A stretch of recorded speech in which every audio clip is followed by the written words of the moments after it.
the wonderful dreams cyangwa se utatekerezaga ariko wongeraho ngo ni inzozi z'umugisha uzaza ariko utawiteguraga mu bintu utateganyaga atari kwa mukogoza ngo atereka reka ntarasabwa ndati se nyamara umunsi urakora ngo ndabishima uko ngeze mu nzu yego atariko ati ndabishima uko icyanjanya cyatunganye ubwo yamuvuze wabyumvise yego nta plan yabyo wowe ufite no kuvuga ngo ni inzozi zikuzaho still uri mu bigeragezo pe yego nkuko umuntu ushobora kurota abara amafaranga kandi ifitiye krize bamumereye nabi baje bukiye cyangwa ejo bundi yego kuko inzozi uhora tubwira ko ari amakuru y'ibizaza bizabaho in the future so no kurota inkweto n'abantu banze bazumve neza kugira ngo abadukurikiye bajye basobanukirwa n'urukweto rushyashya uri murugura warwambara utarwambara baruguhamo kado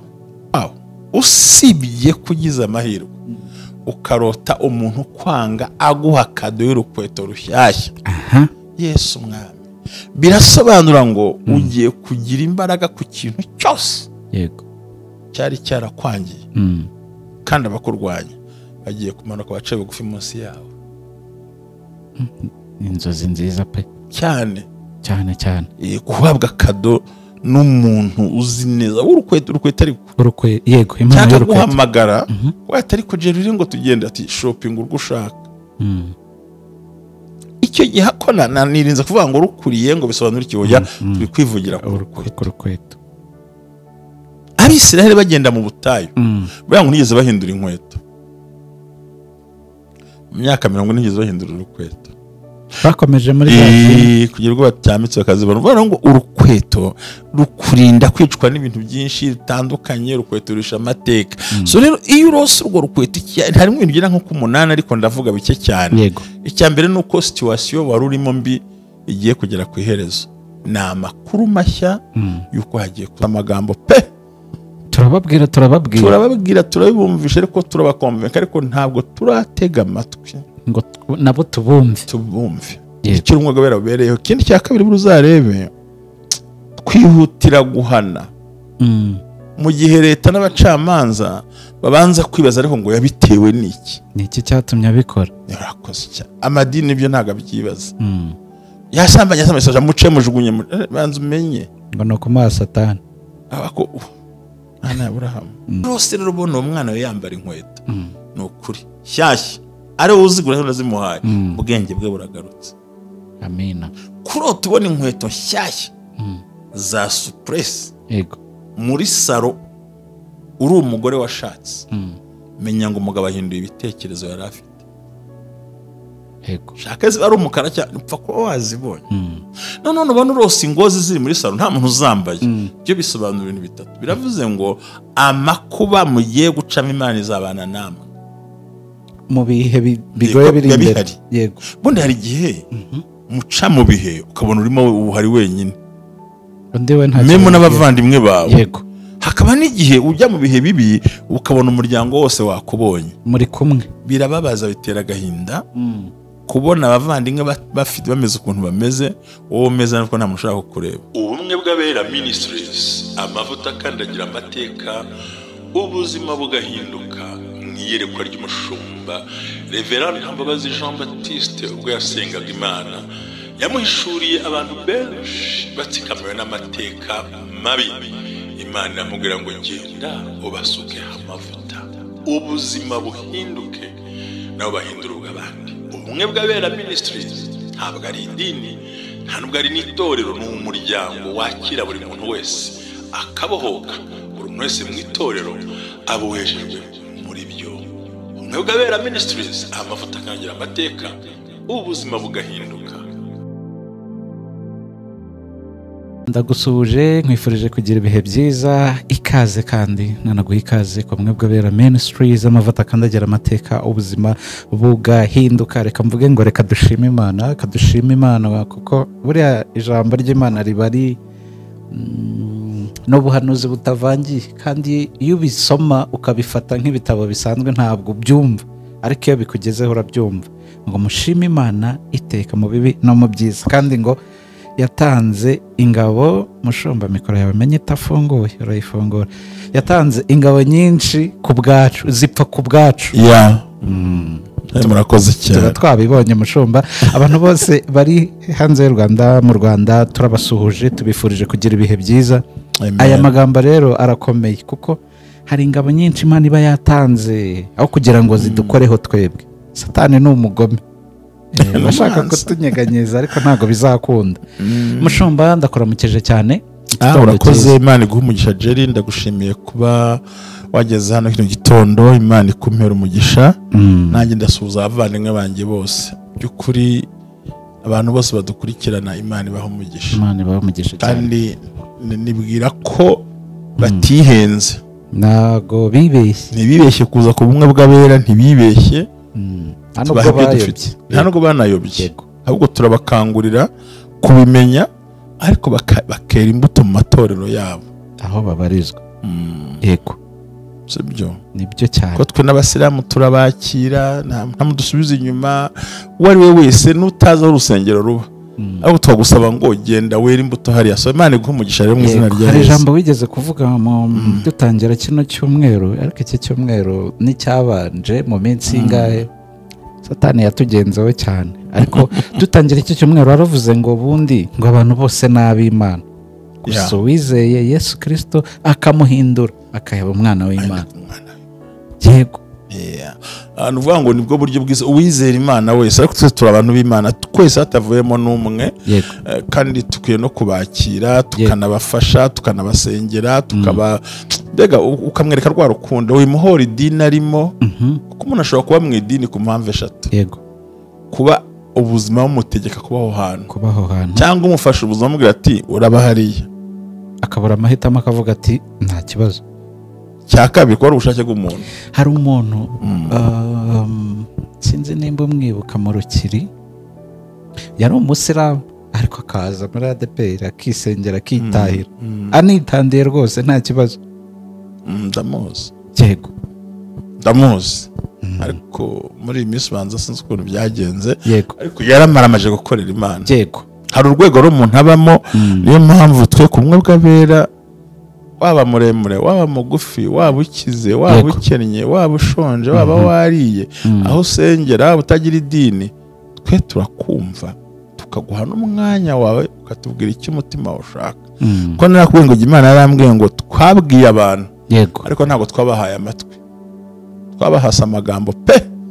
turababwira turabibumvisha, ariko turabakonvenka, ariko ntabwo turatega amatwi ngo nabo tubumve. Icyo umwuga wera ubereyeho. Ikindi cya kabiri uzarebe, twihutira guhana mu gihe leta n'abacamanza babanza kwibaza ariko ngo yabitewe n'iki, niki cyatumye abikora. Yarakoze cyane. Amadini ibyo ntabwo abyibaza.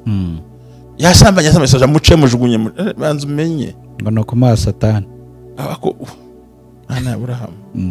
Baze gufata umuntu wawe ukamuha umugome, ukamuha umuhiga. Gufata umuntu w'Imana ukamuha Satani. Yego, numva bahora bahangana buri munsi ngo tumuhaye Satani. My God, nuwati wantukiraga iki? Ako se mushumba, wenda mbere yuko twinjira muri uyu munsi neza, abantu bashobora kwibaza ikintu kimeze gutya, ubundi agakiza kagaragarira hehe? Imbuto zikwiriye abayihannye cyangwa abakijijwe zigaragarira he? Ni muri cya gihe turi kuririmba nta cyaha, cyangwa zigaragarira mu gihe umwe yagize intege nke akagwa mu cyaha, imbaraga zimukuramo? Ubundi agakiza kagaragazwa n'imbuto wera. Yego, kandi mu mbuto wera haba hagomba kubamo icyo twita urukundo rutagabanije. Urukundo pe. Kandi ntabwo ari rwa rukundo rwitwa mpanguhe, ubwo no urugurano. Zana nanjye nzago, turi mu rwego rumwe, ndagutwera nawe uzantwerera, ndafana nawe uzamfasha.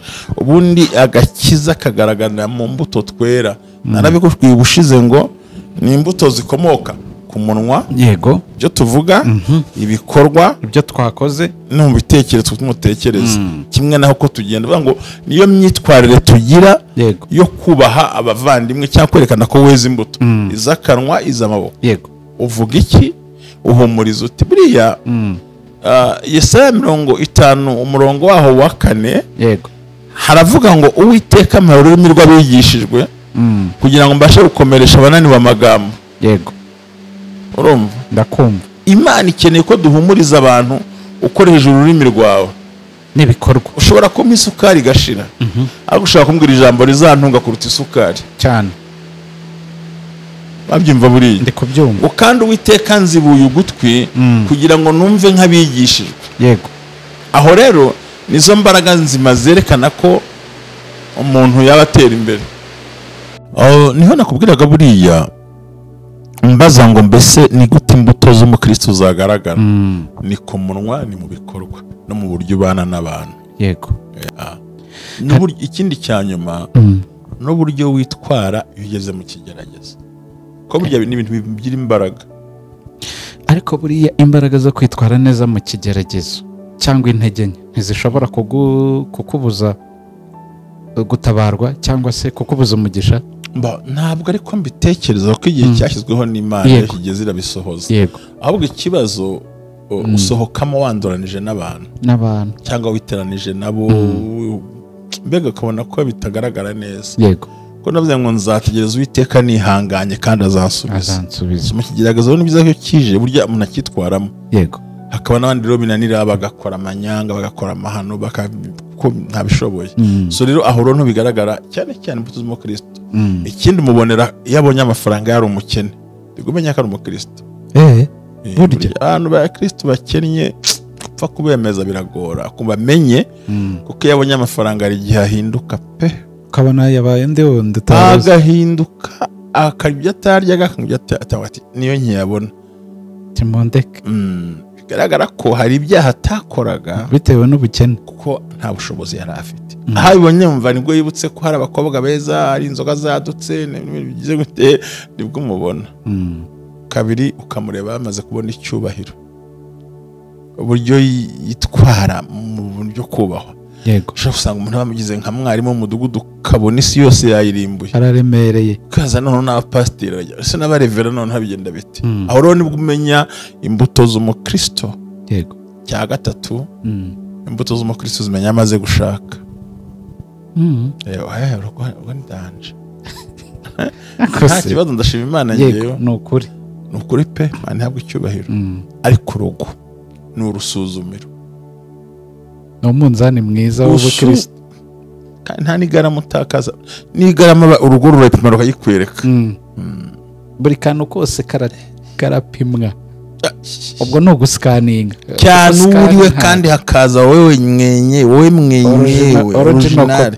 Reka kutubeshya gusa wimakiya ngo iki niki, ko nabyo ni byiza ariko kandi ntabwo ushaka kubyisha igihe kinini ko n'igihe tuba takuvumbura. Yego so rero numva ari aho ngaho. Yego urakoze cyane, ndizera ko tuba tubiciyemo, ariko buri muhanga agira keyword atoramo ibintu bikagenda neza. Twashimaga Imana bitewe n'ibyo yatunyujijemo mu ruhande rwacu, n'abadukurikiye ntabwo babura amashimwe bitewe n'ibyo urimo n'ibyo uri gucamo. Buri wese aba afite izo arwana nazo, ariko Imana ikatubera amaso n'ibyo twahereyeho. Mushumba rero turacyari muri cya cyumweru cy'inzozi, ariko ngo wonderful dreams niko wabyize. Yego ngo haye ikaze rero. Urakoze cyane kumpa ikaze kuri icyo kiganiro cy'inzozi. Nshimira abakurikiye ziriya nzozi zatambutse, harimo imvura, gusenga, ngira ngo umunsi wundi ukurikiyeho habaho umuntu agaragara arimo aririmba. Yego ni inzozi akenshi nubwo ari the wonderful dreams cyangwa se utatekerezaga, ariko wongeraho ngo ni inzozi z'umugisha uzaza ariko utawiteguraga mu bintu utateganyaga. Atari kwa mukogoza ngo atereka reka ntarasabwa. Ndati se nyamara umunsi urakora ubukwe ngo ndabishima uko ngeze mu nzu. Yego ati ndabishima uko icyanjyanya cyatunganye. Ubwo mvuze wabyumvise. Yego nta plan yabyo wowe ufite. No kuvuga ngo ni inzozi zikuzaho still uri mu bigeragezo pe. Yego nkuko umuntu ushobora kurota abara amafaranga kandi ifitiye kriza bamumereye nabi. Yego cyane. Satani niko akakunze kurwanya abera b'Imana muri ubwo buryo kandi akigaragaza. So rero mubandi mu nshuti z'Imana, ku cyubundi turota no kugira ngo tugire ibyiringiro by'ibizaza imbere yacu. So rero ino wiki yose ni twe atandi wonderful dreams, inzozi z'ibyiza gusa. Yego, rimwe na rimwe bizana umugisha utatekerezaga. Uzi ko ahangaha ni hahandi yego n'umuntu utakekaga akugirira neza utabikekaga, kandi yamara no kwigira akongera agasubira mu gatebo ko kukwanga hamwe yahoze akasubiraho rwose. Atari kugira atari nabonye ikirakawe kikanakuvanayo kikakuvana no guhura. Nuvuga ngo ni inzozi zikwereka ko ugiye kwinjira mu bikorwa. Rero umunsi wa none ahangaha twasobanuye kurota ugura inkweto, kurota wambaye inkweto, twasobanuye ibintu byinshi cyane bijyanye n'ikintu cyitwa urukweto. Tuzivugaho indende ingufiya, ariko ndashaka ngo tuganire ku kintu cyitwa urukweto rushyashya. Yego, kurwambara. Nshaka ko tuvuga kurwambara. Bundi tubanze turore ubundi inkweto ubwabyo. Yego, ni uko ifitinga mu kirenge, wambara inkweto mu ntoki. Oya, ni ukuvuga ngo mu kirenge, kandi ikirenge kigaragaza nka good news or bad news, inkuru nziza cyangwa inkuru mbi. Kandi bivuze ngo aho muzakandagiza ibirenge nzahabaha. Ugiye mpora nibaza ngo hari ikaguguriye ku kintu nta kintu nashyira kandi hamaze igihe. Nyamara iri nibanga ngiye kubabwira, n'ujya umara ahantu umwaka urenga uhari, kibaza ngo ariko Mana ku kiwanzanye hano hantu. Yego, nyamara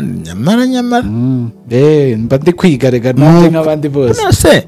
Niba urasubiza ngo nzakenyuruza abami ngo ukenyeze, ntabwo Imana yenda kurema indi karitsiye.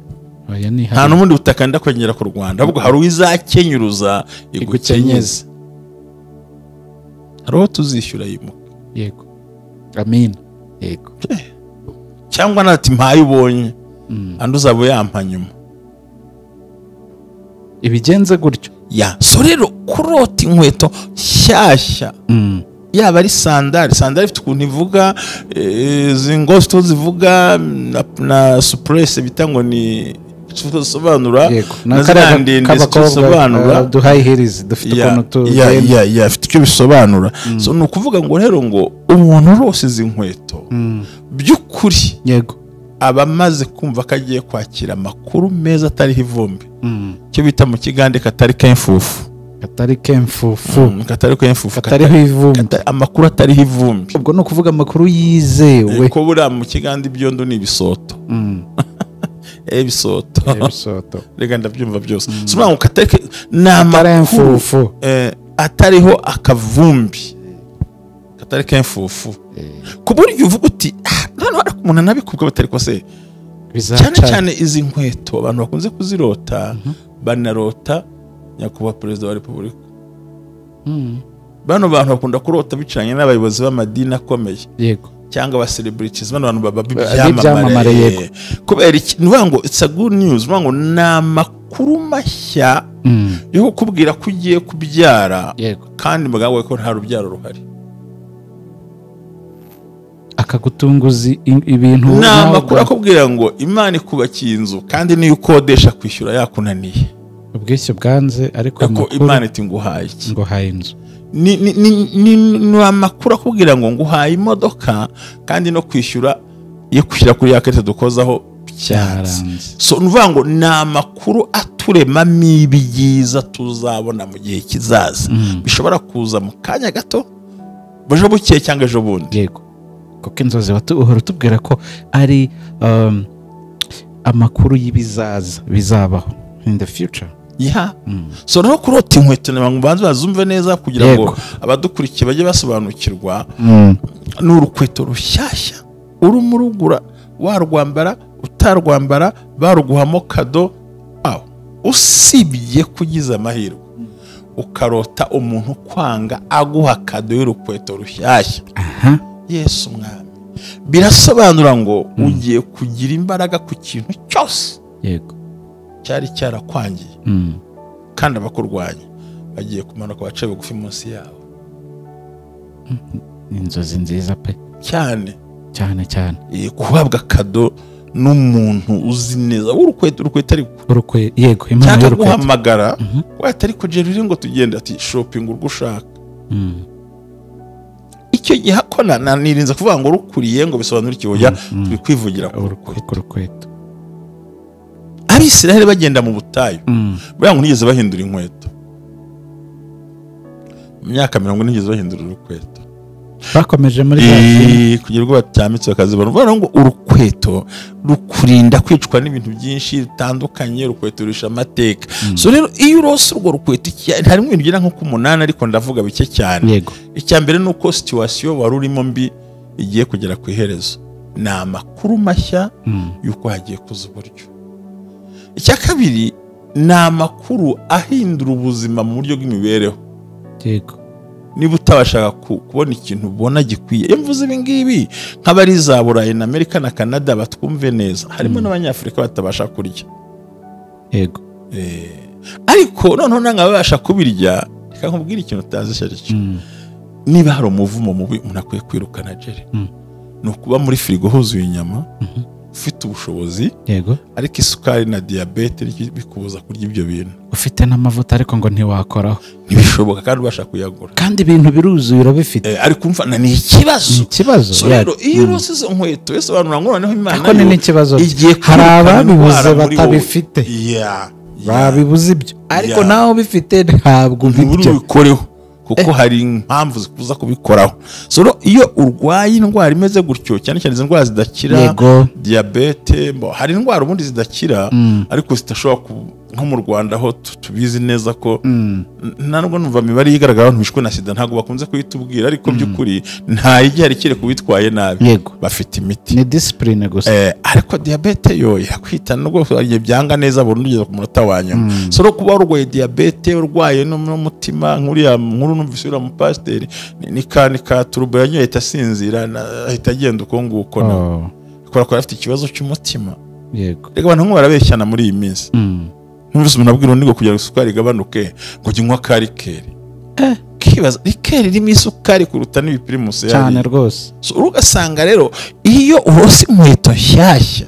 urwaye indwara imwe muri izo mvuze memo n'iz'amarozi ni ikimenyetso cy'uko haje inkuru yo kukiza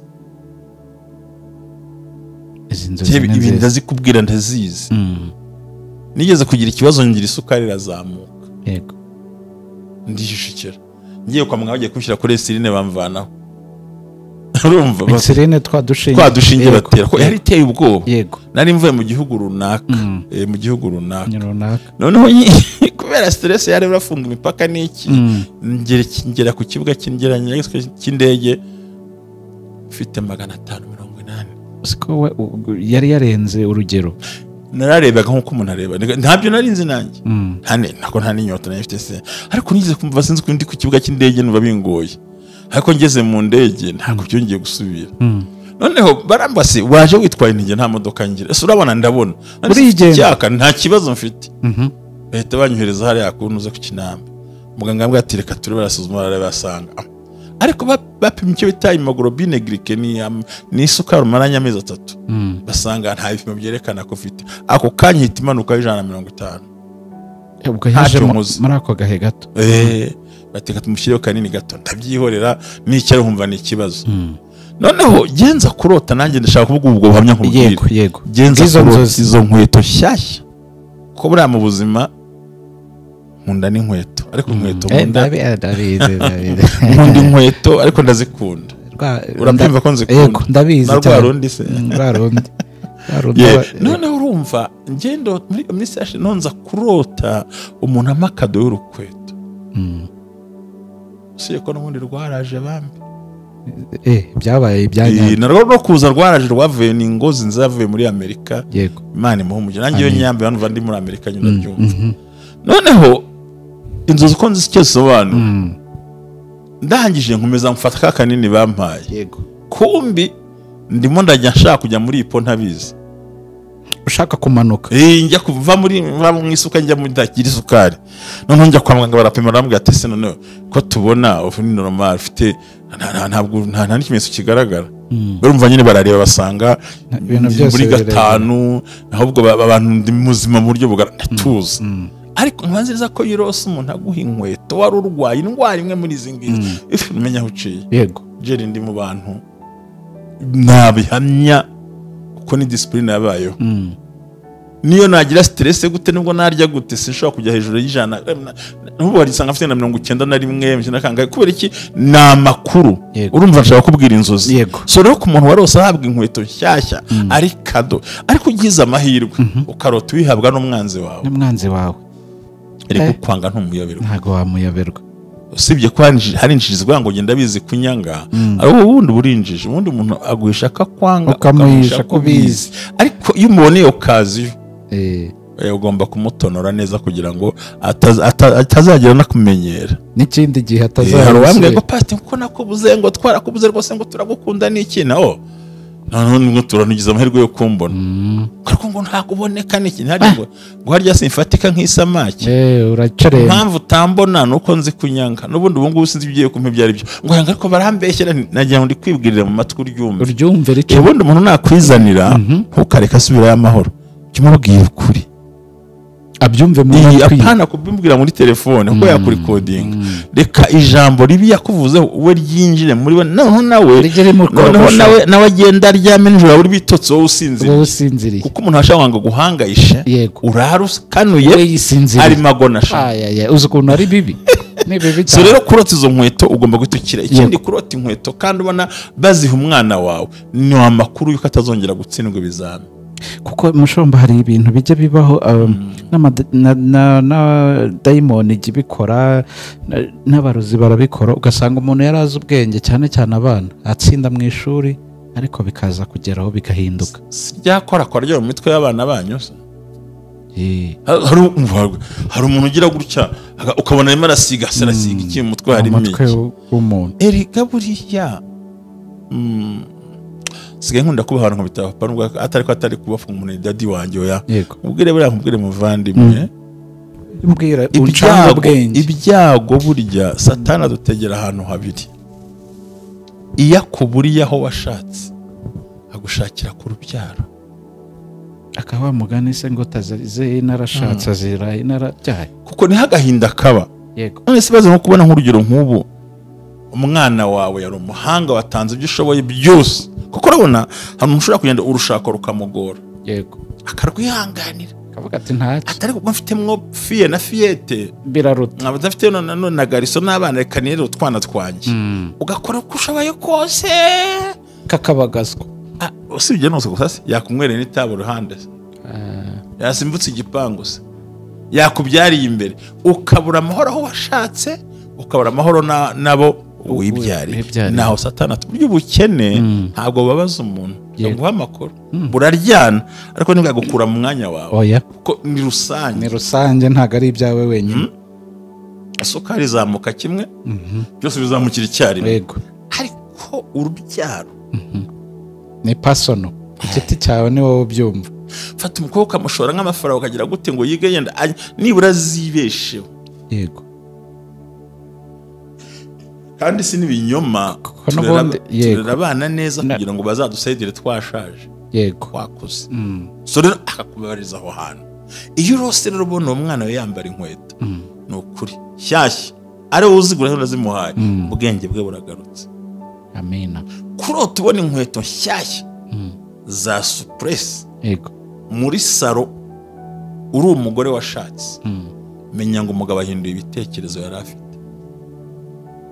shaka ziba ari umukara cyane upfa kuba wazibonye none ubona urose ingozi ziri muri saro nta muntu uzambaye byo bisobanura ibintu bitatu biravuze ngo amakuba mugiye gucamo Imana izabana namwe mu bihe bigoye biri imbere bundi hari igihe muca mu bihe ukabona urimo uhari wenyine memo n'abavandimwe bawe hakaba n'igihe ujya mu bihe bibi ukabona umuryango wose wakubonye muri kumwe birababaza bitera agahinda kubona abavandimwe bameze ukuntu bameze wowe umeze nuko nta muntu ushaka kukureba bakashaka kuyoza ibishingwe kuyoza ibitaka kugutuma ngo tuzanire ibingibi kurendesha igipangu bakuminimije iyo uzirose rero menya ngo Uwiteka kuzaniye amakuru mashyashya noneho kurota wowe ubwawe uzigurira ku giti cyawe wowe ubwawe ukora kuri kashi zawe ni ukuvuga ngo n'utwo duke ufite tugiye kubyarira inyuma tugiye kukuviramo igihugu amahirwe yarafunguye, Imana igiye gukenyeze n'ubwo buryo. Rero ni inzozi nziza abantu bakwiye kurota, ariko wanazirota kenshi. Nongere mbagira inama, nongere nsubiremo bavandi. Yego. Icyo ushaka urakibibira, icyo ushaka urakibibira, bitangira imbuto. Yego. Ntabwo abantu bumva bino bintu, ariko abamenye amahame, aya ni amahame umuntu akwigisha. Yego. Si ngombwa ngo ugire ubisobanukirwe, umenye icyo ushaka n'icyo wenda kubona. Yego. Imana igukingurira imiryango. Yego. So nicyo bisobanura amahame y'ukuri nyayo ajyana abantu byo kwakira. Yego.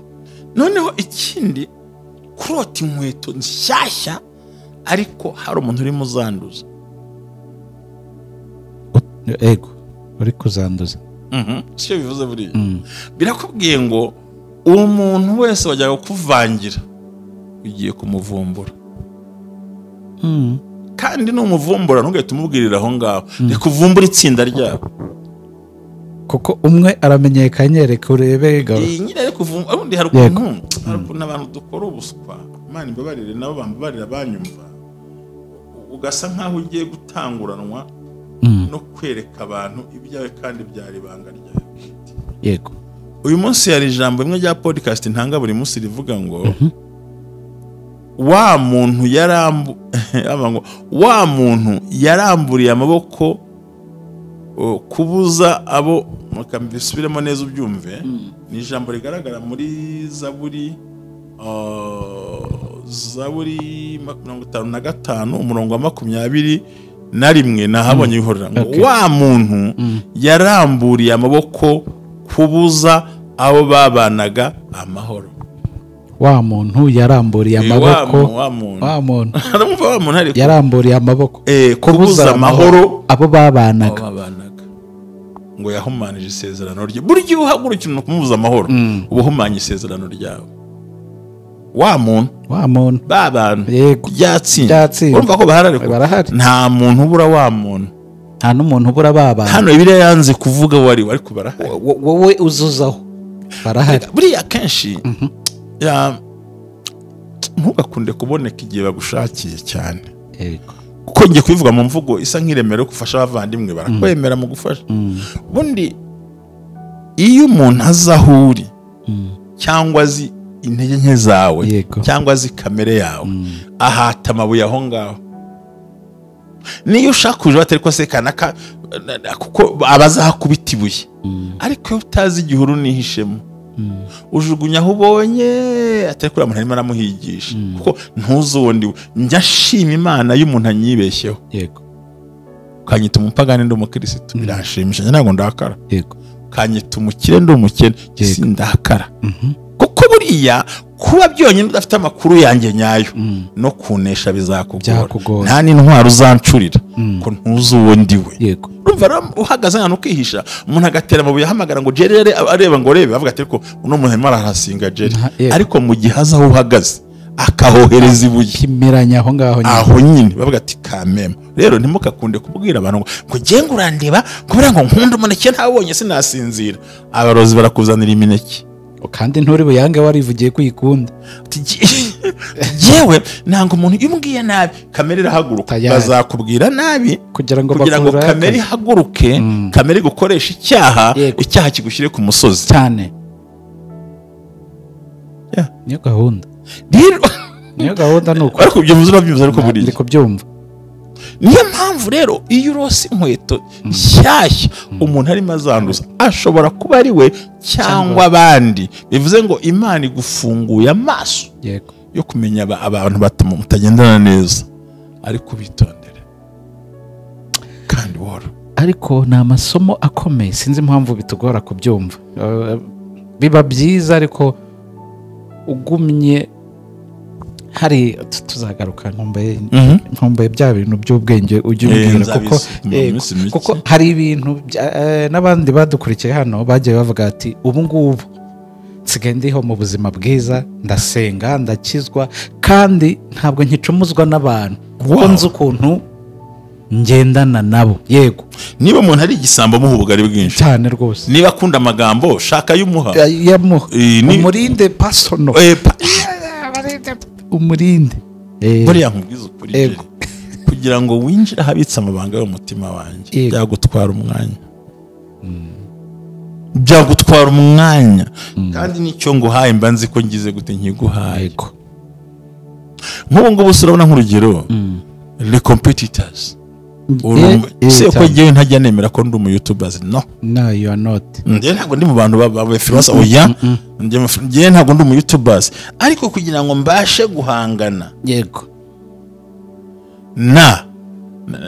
nabo duhuriye kuri no rubuga ntabwo ndi butore mikoro ngo utore mikoro yego ahubwo nuko utazigera umbona turi mu Rwanda rumwe yego turi mu gihugu kimwe cyane turi ku bintu bimwe ariko ntuzigera ugira gute kandi we nibaguha akanya ukamvuga njye bakampa akanya yego nzakuvuga ibyiza n'ibinarimba hari igihe nakabyamo nkavuga ukuntu ugira umutima mwiza kandi nzi ko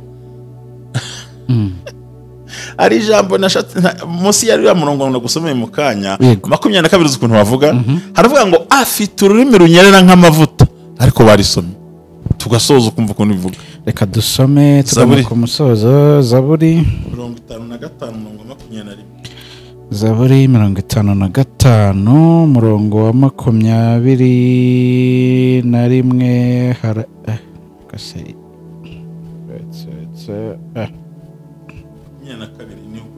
uretse gato uretse za divati z'aba bagabo ni byiza rero ko umuntu agomba kumenya ubwenge atwara nk'ibintu ni ukuri 5:22 akanwa ke banza uhere kuri 21 haravuga harimo dusobanura kunduzi ngo iyo urose umuntu akwanduriza inkweto nshyashya yavuze ngo Imana igiye kugufungura amaso yego Zaburi 5:5 ibice 55 umurongo wa 21 reka dusome haravuga ngo wa muntu yaramburiye amaboko kubuza abo babanaga amahoro yaramburiye amaboko kubuza amahoro abo babanaga yahumanyije isezerano rye buryo ukurushaho kugira urugoma abandi niko ugenda wanduza isezerano ryawe yego 22 akanwa ke kanyereraga nk'amavuta ariko umutima we ariko roho ye wibwiraga intambara gusa umva impamvu umva itandukaniro ariko mu kanwa biraryohereye aranyerera nk'amavuta ariko byagera ku mutima ariko mu mutima we arimo yibwira intambara gusa we intambara tu noneho yazana akarimi kanyerera amagambo ye yoroheraga kurusha amavuta ya elayo cyane ariko yari inkota zikuwe urumva ijambo ndarikunda urumva amagambo ye afite akanwa kanyerera nk'amavuta ariko mu mutima hari intambara reka mubwire neza mukuremo ijambo yakereye intambara ndamuri coding ndamushyira ndamuhuza n'abantu kandi nyuma yarangiza ngo amagambo ye yararyoshye ariko ni inkota zakuwe mu rwubati kubera iki inkota ikuwe mu rwubati ine time yagukata cyane hano kivira mu buza burya na cyandi babikamwe ibyuma burya iyo bikirimo ntago cyagukata ariko igihe icyuma kivuyemo cyangwa urwembe ruvuye hari cya bisto rivuyemo hari ibiri tayari gukata uwari wese ititaye no kuwayiguze yego ururimi rwe ruranyerera ariko ni inkota ikuwe hehe mu rwubati yego ariyo mpamvu bikavuze ngo ubu amahanga yose arateranye kugira ngo bangize Isiyoni hari ijambo riri mu ngo kugira ngo ibi tuhifuriza tubibonesha amaso yego imvira ariko ibi tubifuriza tubibonesha amaso ibi tuhifuriza tubibonesha amaso ibi si bashoboye gukora ubwo niryo bahifuriza umurongo hasi ngo ntibazi icyo Uwiteka atekereza n'imigambi ye kuri twebwe Imana ishimwe rero ngizo z'inkweto nziza cyane uko uwazirose nyaboneka ni amakuru yo kwitegura amen Imana ibahe umugisha murakoze cyane mushomba